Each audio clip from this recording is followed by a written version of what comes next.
Tell us a bit about the foundation of science that the WMO have built up over the past 30, 40 years. What accuracy can you give us with regards to climate change? Actually, the reason why we can talk about climate change and that we can talk about the human influence of that is because we have much more than 30 years. Actually, observations, systematic observation with modern instruments started in the middle of the 19th century, which is about when the Project of WMO was created, 1873.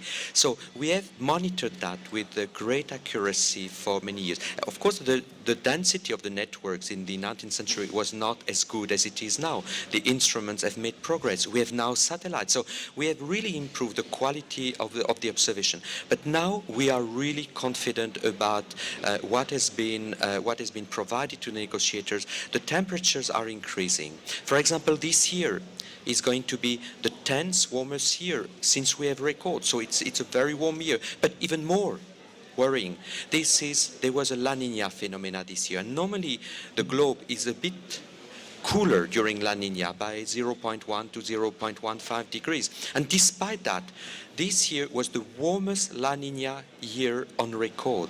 So you see the trend is continuing, but at the same time, we have a lot of variability, natural variability. So this trend is a trend on top of the variability. So you cannot look at individual years to look at a trend. You have to look at long enough periods. For WMO, we tend to recommend that we look at 10 or for some application at 30-year averages to be able to look at this long-term trend. But the long-term trends are clear. This decade, the last decade which finished this year, is the warmest ever.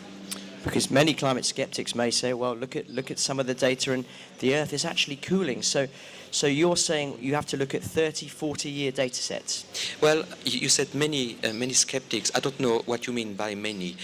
There are not that many compared to the many more who support the conclusion. So there are not that many skeptics. But the facts are the facts. And if you look at these curves, if you look at these trends, the thing is warming. Of course, if you pick a single year, you may conclude something different, but that would be a very, very misleading conclusion.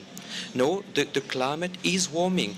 And you have on top of this warming trend a variability. Yes, for example, this year is 2011 is going to be less warm than last year. But as I mentioned, it's because we have a La Nina event, which has contributed to that. So when the La Nina event is over, the normal warming will appear again.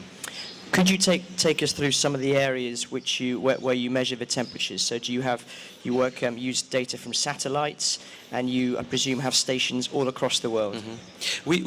We are using lots of different types of observation.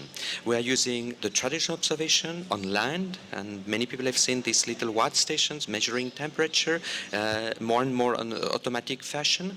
We are using information of the ocean from buoys. We are using observation from ships, from airplanes, and we are indeed using more and more observation from satellites. WMO is coordinating the satellite observation for the atmosphere and actually related environment parameters of all its members. So it's satellites from USA, from Europe, from Russia, from China, from Japan, from India, Korea, and actually many more. All that is coordinated under the WMO space programs. And all the information are exchanged across all countries in real time. You know, this is one of the beauty of the thing. You cannot talk about climate anywhere in the world if you don't look at the global picture. And all countries are exchanging this observation in real time. And clearly there is so much data. You could have graphs galore, but how do you communicate this data effectively? Because in the past that has been a problem. These data are exchanged using the telecom network, which links all the national med services of the planet. And we have a system which, when I'm mentioning real time, which ensures that any observation made anywhere on the planet, let's say in Mongolia, will reach any other point of the planet, let's say Chile, within less than 2 hours. This is what we mean by real time. And this is a very robust system because the system has to resist all the extreme events. You don't want the system to collapse if you have a hurricane. So this is why we use these systems, which is linking the med services, because these systems have to operate 24 hours a day, 7 days a week, 365 days a year. And is there a danger that if we give too much data to the general public, if you provide too many warnings of extreme weather events, their minds might just shut down and close their minds to this?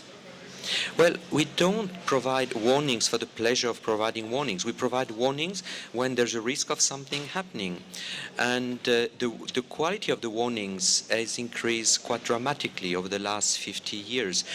The time lead of the warning depends on the phenomena. You can predict a tornado 10, 15, 20 minutes in advance. You can predict droughts several months in advance.